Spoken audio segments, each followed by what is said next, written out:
Okay, I'm having to take this with my tablet because my computer, my Mac crashed, and I had to send it back to the Apple people.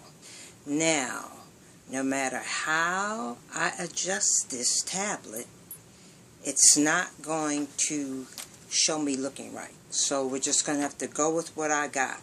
So my presentation is about Boyd Verity.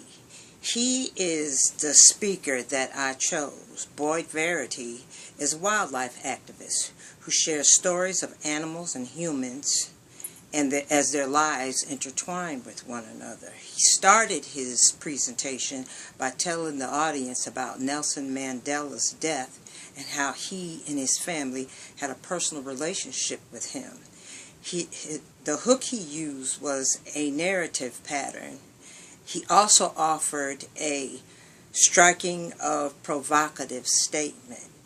Boyd concluded the presentation by telling a story about a courageous elephant named Elvis.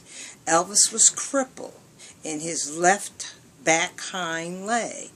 The leg was deformed because of a bone.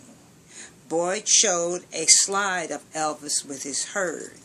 Boyd's clincher was very effective. It was softly emotional, and it left you with the feeling of appreciation for the stories and the presentation as a whole.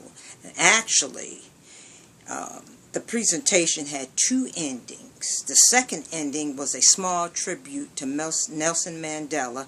He made a statement by telling how every time Nelson Mandela showed up at an event, a stroke of luck always happened, and it favored Nelson Mandela. Boyd's presentation centered mostly around his life's experience in Africa and its wilds, and some of his favorite people and animals he knew.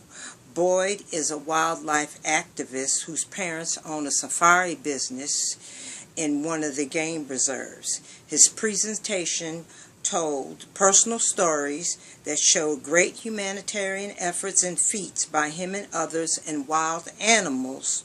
He mixed facts with humor and with demonstrations, using his body to make gestures.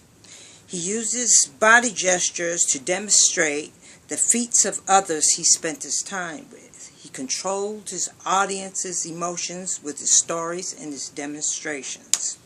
I think it's easier to give a presentation when you are telling stories of personal experiences rather than informative presentations where you're trying to persuade an audience to invest in something, whether it be a product or a trip. Those are just some examples. Okay, the end.